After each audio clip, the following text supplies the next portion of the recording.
चलिए क्लास को हम आगे कंटिन्यू करते हैं। नाउ पिछली क्लास में हमने पढ़ा था कि टेंजेंट जिस पॉइंट से पास होता है वो पॉइंट फाइंड आउट करना है। और उसके पहले हमने टाइप 1 में क्या डिस्कशन किया था। टाइप 1 में हमने डिस्कशन किया था कि आपको पॉइंट गिवन है और जिस पॉइंट से टेंजेंट और नॉर्मल पास हो रहे हैं हमें क्या करना है, उस टेंजेंट और नॉर्मल का स्लोप फाइंड आउट करना है। इतनी चीज़ें हमने क्लास में डिस्कशन कर चुके हैं, ठीक है ना। तो अब हम बात करते हैं कि equation of tangent and equation of normal हम कैसे फाइंड आउट करते हैं, ठीक है ना। अगर आपसे पूछा है कि आप बताओ कि टेंजेंट की इक्वेशन क्या होती है और नॉर्मल की इक्वेशन क्या होती है, तो वो हम कैसे फाइंड आउट करते हैं। क्लियर। चलिए, तो आपको पता है कि अ लाइन एक लाइन, ठीक है ना, a line passing through the point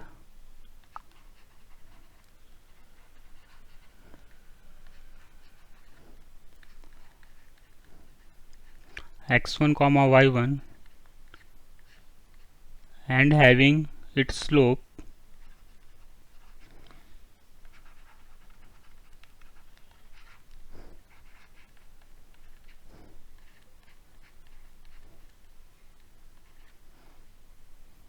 small m।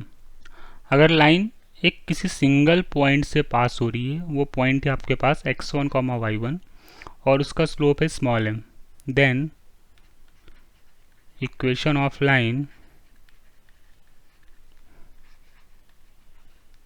क्या होती है। जब लाइन एक सिंगल पॉइंट से पास होता है, ठीक है ना, और उसका स्लोप स्मॉल m है, तो लाइन की इक्वेशन होती है y minus y1 equal to m into x minus x1। इस इक्वेशन के थ्रू हम क्या करते हैं, लाइन की इस पॉइंट के थ्रू हम क्या करते हैं, लाइन की इक्वेशन फाइंड आउट कर लेते हैं। क्लियर है। और पिछली क्लास में हमने क्या डिस्कशन किया था कि स्लोप कैसे फाइंड आउट करते हैं। Slope of tangent at point, slope of tangent at point को हमने नाम दे दिया p x1 कॉमा y1, ठीक है ना। तो अगर आपको पॉइंट गिवन है तो किसी भी कर्व का हम टेंजेंट कैसे प्लॉट करते थे, फाइंड गिवन कर्व को हम क्या करते थे, dy बाई dx पुटअप करते थे और उसमें पॉइंट पुटअप कर देते थे, है ना। ये हमने पिछली क्लास में डिस्कस किया हुआ है, ठीक है ना। Now similarly slope of normal क्या हो जाएगा, eight point p x1 comma y1, वो क्या होता है आपका -1 upon dy by dx at point x1 comma y1, ठीक है ना। चलिए, अब हमें क्या पता है, स्लोप पता है। m मतलब क्या होता है, स्मॉल m का मतलब होता है स्लोप, ठीक है ना। स्मॉल m का मतलब क्या था, स्लोप। अब आपको टेंजेंट का स्लोप एक पर्टिकुलर पॉइंट पे गिवन है और नॉर्मल का स्लोप आपको पर्टिकुलर पॉइंट पे गिवन है, तो आप टेंजेंट की इक्वेशन निकाल सकते हैं और नॉर्मल की इक्वेशन निकाल सकते हैं। चलिए, तो now equation of tangent is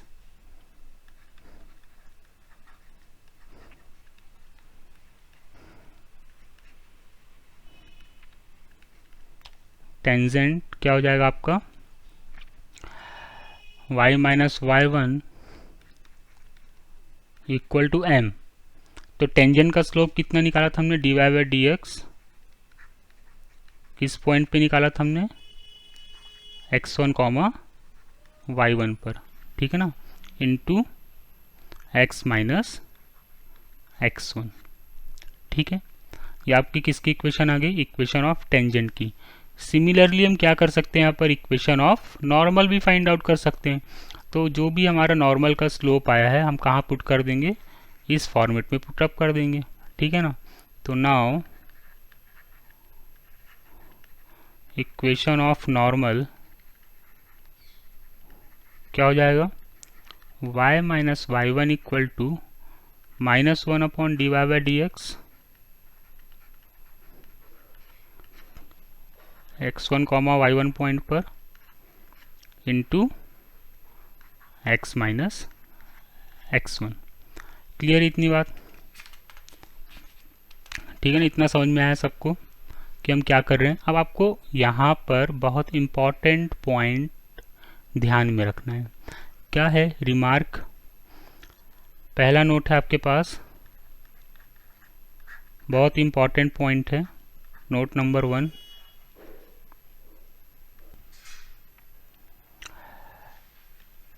if dy/dx हमने निकाला किसी पर्टिकुलर पॉइंट पर x1 y1 पर, क्लियर है, और वो क्या आ गया, इनफाइनाइट के इक्वल आ गया।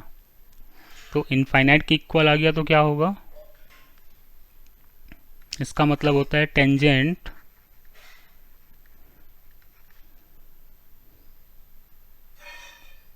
Eight point x1 y1 is parallel to y axis। clear,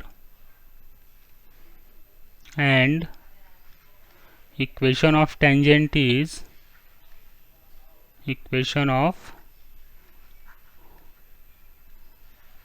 tangent is x equal to क्या हो जाता है, x1 हो जाता है। क्लियर, अगर आपने dy/dx पर्टिकुलर पॉइंट पे निकाला और dy/dx पर्टिकुलर पॉइंट पे निकालने पर अगर वो इनफाइनाइट आ रहा है तो इसका मतलब क्या होगा, अगर उस पर्टिकुलर पॉइंट पे टेंजेंट पास हो रही है तो वो y एक्सिस के क्या होगी, पैरेलल होगी। ठीक है ना, y एक्सिस के क्या होगी, पैरेलल होगी, और टेंजेंट की इक्वेशन क्या हो जाएगी, x इक्वल टू x1 हो जाएगी। क्लियर, चलिए सेकेंड पॉइंट क्या है इम्पॉर्टेंट, इफ dy/dx हमने x1 y1 पर निकाला पर्टिकुलर पॉइंट पर, ठीक है ना, और वो इक्वल टू 0 के आ गया, ठीक है ना, तो इसका मतलब क्या होगा, normal at point x1 y1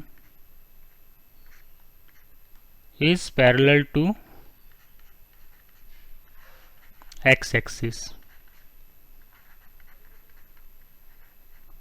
and equation of normal equal to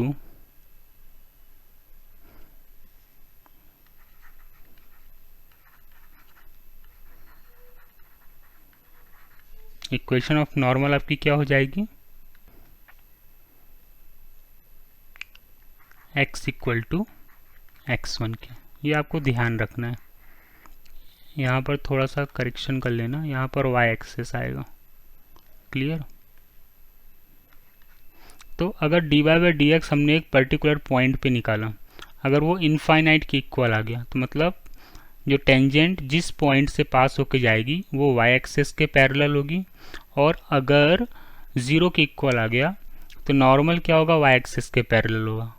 ठीक है ना, तो इक्वेशन ऑफ टेंजेंट इनफाइनाइट अगर आता है, सॉरी dy/dx पर्टिकुलर पॉइंट रखने पर इनफाइनाइट आता है तो टेंजेंट की इक्वेशन x माइनस x1 हो जाएगी, और नॉर्मल की इक्वेशन क्या हो जाएगी, x माइनस x1। क्लियर, ये बहुत ही इंपॉर्टेंट पॉइंट है, ये आपको ध्यान में रखना है।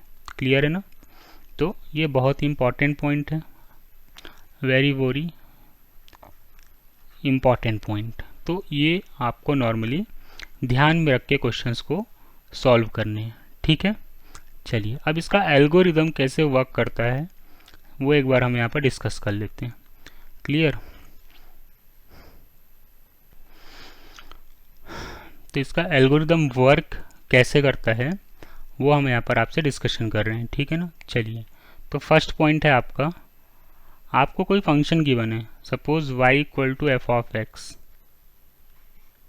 ठीक है, कोई फंक्शन गिवन है, ठीक है ना, तो आपको क्या करना है, find d y by d x, उसका एक्स एक्स के रिस्पेक्ट में आपको क्या करना है, डिफरेंशिएशन फाइंड आउट करना है। ये आपका पहला स्टेप हो गया। सेकंड स्टेप क्या है, find dy by dx at point x1, y1। आपको क्या करना है, dy by dx निकालना है एक पर्टिकुलर पॉइंट पर जो आपको गिवन है। ठीक है, यहाँ तक तो आई थिंक कोई दिक्कत नहीं है। अब आपने dy by dx निकाल लिया, सब कुछ निकाल लिया पर्टिकुलर पॉइंट पर। Now third step is equation of tangent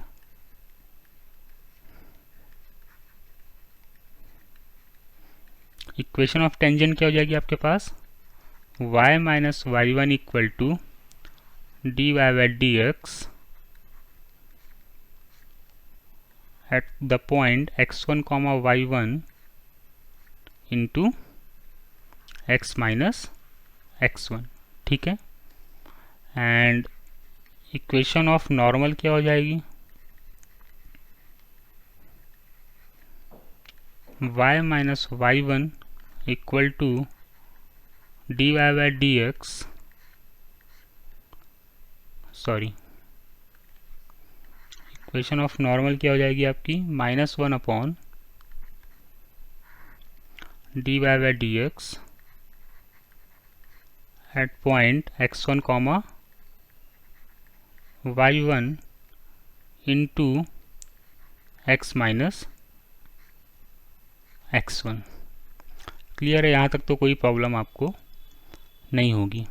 चलिए, now the fourth point is very very important point.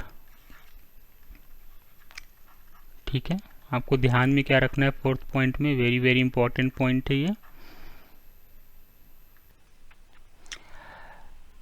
पहला पॉइंट है इसमें, if d y by d x at point x1, y1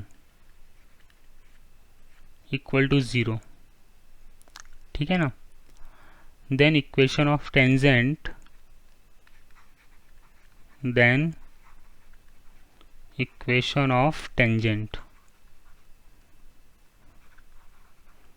वो क्या आ जाएगी आपके पास, y इक्वल टू y1 के। ठीक है ना, and equation of normal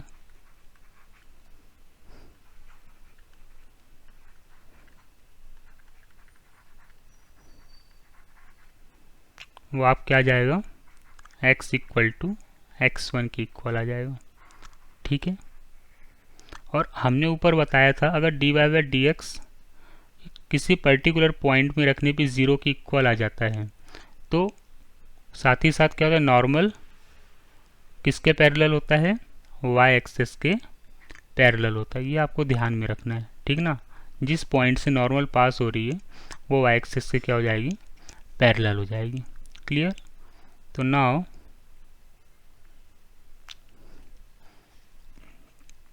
normal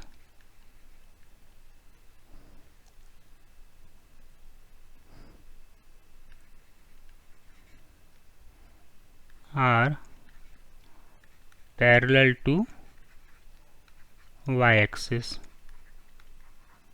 at point x1, y1। ठीक है, चलिए सेकंड पॉइंट है इसी में, अगर d y by d x equal to infinite क्या आ गया, अब वो प्लस का इनफाइनाइट हो या फिर माइनस का इनफाइनाइट हो, if d y by d x हमने फाइंड आउट किया पर्टिकुलर पॉइंट पे जो भी आपका गिवन है x1, y1 किसके इक्वल आ गया, प्लस माइनस इनफाइनाइट के इक्वल आ गया, तो क्या होगा इस केस में, इक्वेशन ऑफ टेंजेंट